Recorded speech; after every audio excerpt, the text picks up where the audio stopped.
예수님은 나의 왕, 나의 주인, 나의 생명이십니다.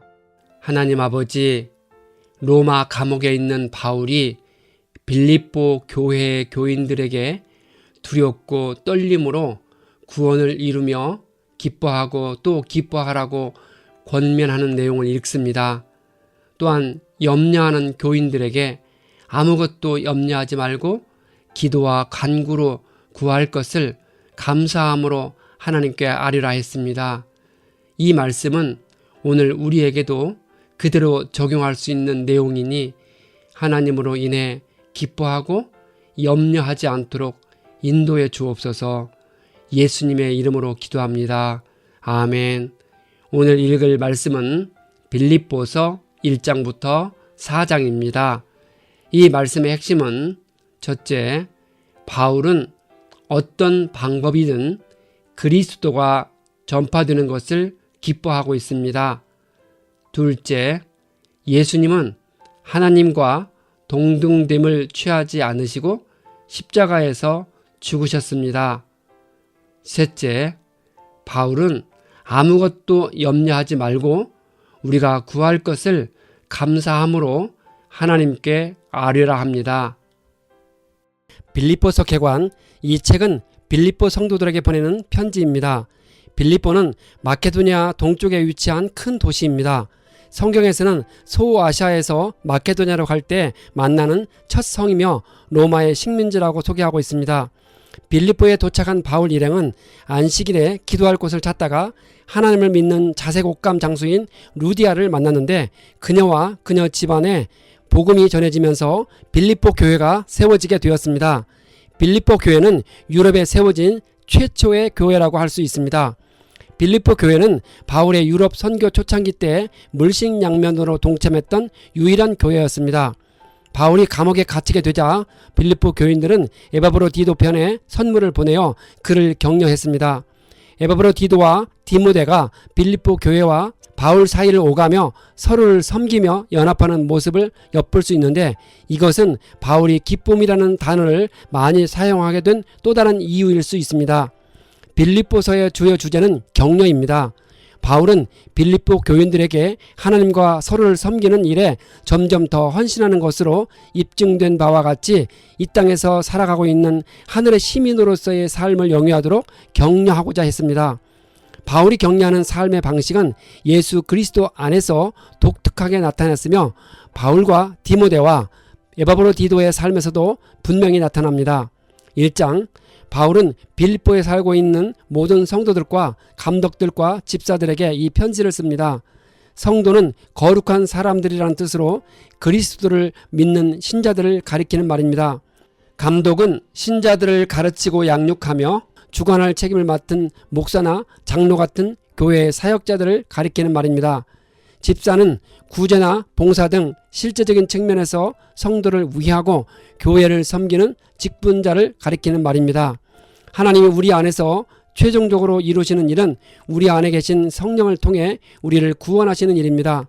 우리가 예수를 믿고 그분을 구주로 영접했을 때 우리는 이미 구원받았습니다. 하지만 구원의 온전한 완성은 그리스도 예수의 날인 그리스도의 재림 때에 이루어질 것입니다. 복음 전파의 진전이 된 바울이 당한 일은 그가 로마 감옥에 갇힌 몸이 되었다는 것입니다. 그 일로 인해 바울이 도리어 제국의 심장부인 로마시에서 로마 시민들과 황제에게 복음을 전하게 되었음을 가리킵니다. 투기와 분쟁으로 그리스도를 전파한 사람들은 교회의 다른 파당에 속한 자들로 사도 바울의 혁혁한 전도 사역에 대해 시기심을 품는 자들이었습니다. 그래서 바울의 투옥을 기회로 삼아 자신들의 존재를 드러내고 싶어 했습니다. 이 같은 잘못된 동기로 그들은 자신들의 열심과 설교가 바울보다 낫다는 것을 드러내려고 적극적으로 복음을 전했습니다. 그렇게 하면 바울이 조바심을 느끼고 더 괴로워할 줄 알았습니다. 하지만 정반대로 무슨 동기와 방도로 전파하든 바울은 그리스도의 복음이 전파되는 그 사실 자체를 기뻐했습니다. 바울이 투기와 분쟁으로 복음 전하는 자들을 용납한 것은 비록 그들의 인간성이 순수하지 못했지만 그럼에도 불구하고 그리스도를 전파했기 때문입니다. 바울이 정말로 중요하게 생각한 것은 전파한 사람이 누구냐 하는 것이 아니라 전파된 것이 그리스도냐 하는 점입니다. 하지만 바울은 그가 누구이든지 거짓 복음을 전하는 자들이나 또는 교회에서 부도덕한 행위를 저지르는 자들에 대해서는 절대 묵과하지 않았습니다. 확고한 부활 신앙을 가진 바울은 죽는 것을 전혀 두려워하지 않았습니다. 오히려 고난과 핍박의 연속인 현세의 삶보다 세상을 떠나 그리스도와 함께 있는 천국의 삶을 사실상 더 원했습니다. 그럴지라도 바울은 주님께 받은 자신의 사명이 무엇인지를 잘 알고 있었습니다.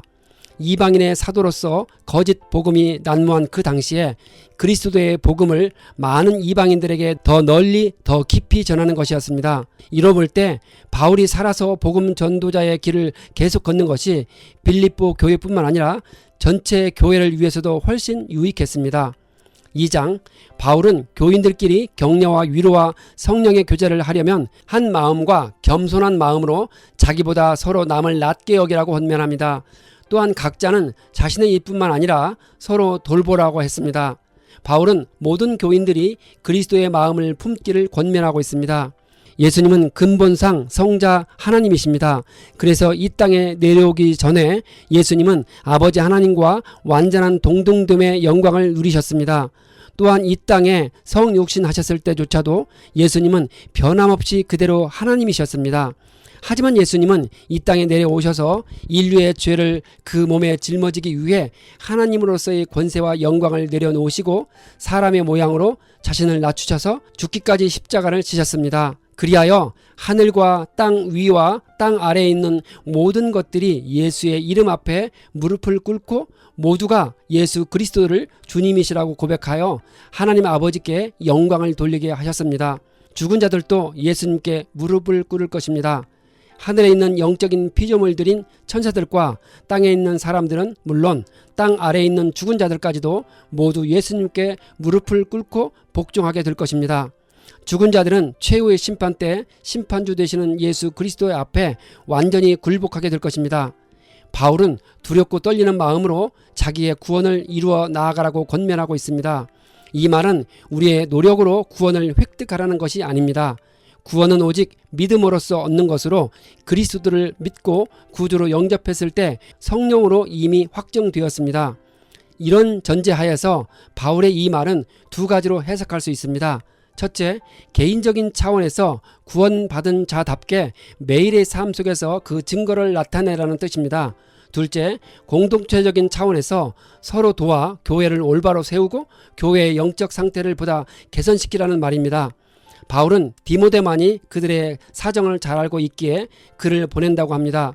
누구인지는 모르지만 개인적인 사정을 들어 바울의 요청을 듣지 않으니 실망을 한 것 같습니다. 바울은 자신도 빠른 시간에 풀려날 것을 확신하고 있습니다. 에바브로 디도가 빌립보 교인들에게 중요한 이유는 그가 빌립보 교회의 지도자로 로마 옥중에 바울을 돕기 위해 빌립보 교인들의 헌금을 바울에게로 가져온 일꾼이었기 때문입니다. 에바브로 디도를 통해 바울과 빌립보 교회는 상호 친밀한 관계를 유지할 수 있었습니다.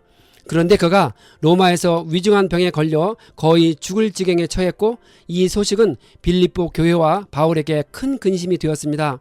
하지만 하나님의 은혜로 에바브로 디도가 병에서 회복되었고 그는 이제 다시 빌립보 교회로 돌아갈 수 있었습니다. 이 소식에 빌립보 교회가 근심을 덜고 크게 기뻐했습니다.